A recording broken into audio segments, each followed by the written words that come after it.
आइए जानते हैं आखिर क्यों परशुराम जी को अपनी मां की गर्दन काटनी पड़ी और फिर क्या हुआ उनके साथ। महाभारत और पुराणों की कहानियों में एक महत्वपूर्ण है। परशुराम विष्णु के छठे अवतार माने जाते हैं और वे अपने क्रोध, तपस्या और धर्म के प्रति दृढ़ता के लिए प्रसिद्ध है। परशुराम की कथा कई अद्भुत और चौंकाने वाले घटनाओं से भरी है, जिनमें से सबसे प्रसिद्ध घटना उनकी माता रेणुका का वध है। इस घटना के पीछे धार्मिक, नैतिक और पौराणिक पहलुओं का संगम है, जिसे समझना आवश्यक है। परशुराम और उनके परिवार का परिचय। परशुराम के पिता का नाम जमदग्नि था, जो सप्तऋषियों में से एक थे और अपनी घोर तपस्या के लिए विख्यात थे। उनकी माता का नाम रेणुका था, जो अत्यंत पतिव्रता और धर्मनिष्ठा के लिए प्रसिद्ध थीं। जमदग्नि और रेणुका का विवाह एक अत्यंत धार्मिक और संस्कारित परिवार में हुआ था।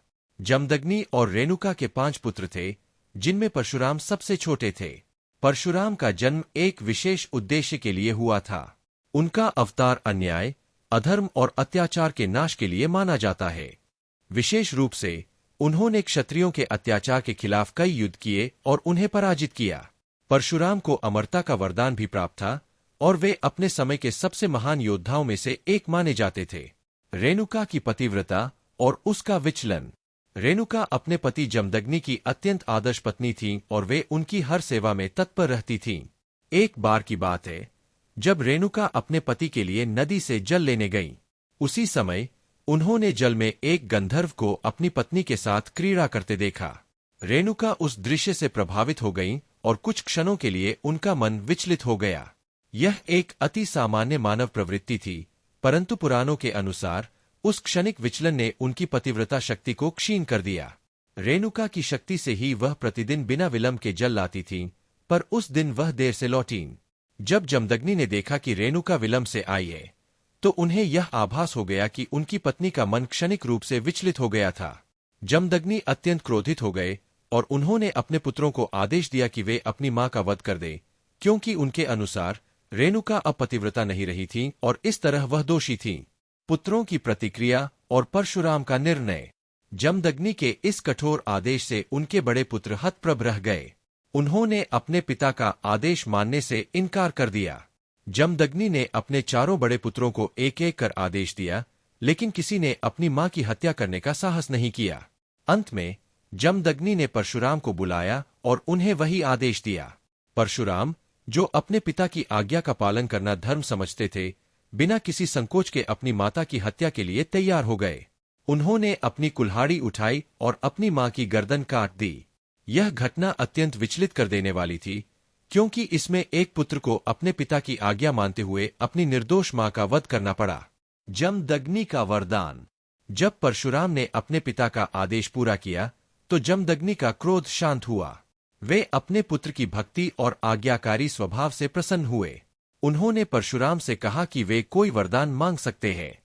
परशुराम, जो अपनी मां से अत्यंत प्रेम करते थे, ने अपने पिता से वरदान मांगा कि उनकी मां फिर से जीवित हो जाए और उनके भाइयों को भी उनके पूर्व रूप में लौटा दिया जाए। जमदग्नि ने अपने पुत्र की इस विनती को स्वीकार कर लिया। उन्होंने अपनी तपस्या और शक्तियों के बल पर रेणुका को पुनर्जीवित कर दिया और उनके अन्य पुत्रों को भी उनके सामान्य अवस्था में लौटा दिया। इस प्रकार परशुराम ने न केवल अपने पिता का आदेश पूरा किया, बल्कि अपनी मां और भाइयों को भी पुनः प्राप्त किया। इस घटना का नैतिक और पौराणिक महत्व। परशुराम द्वारा अपनी मां का वध और फिर पुनर्जीवित करना कई नैतिक और पौराणिक दृष्टिकोण से महत्वपूर्ण है। इस घटना को कई रूपों में देखा जा सकता है। पितृभक्ति का उदाहरण। परशुराम ने अपने पिता की आज्ञा का पालन करते हुए अपनी मां का वध किया। यह घटना दर्शाती है कि पितृभक्ति और धर्म की पालन प्रायणता उस समय कितनी महत्वपूर्ण मानी जाती थी।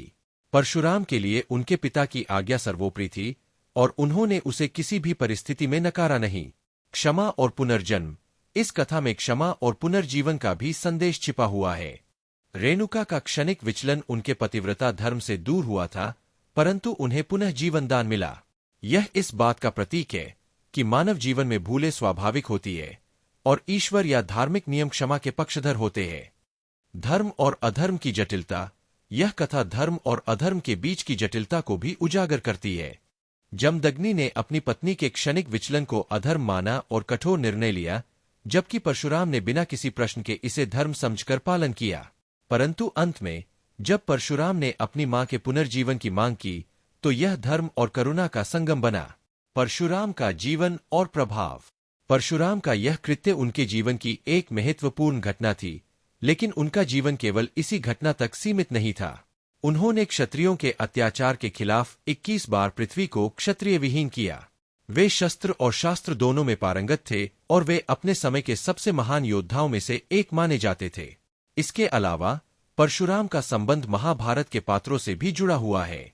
उन्होंने कर्ण और भीष्म पितामह को शस्त्र विद्या सिखाई।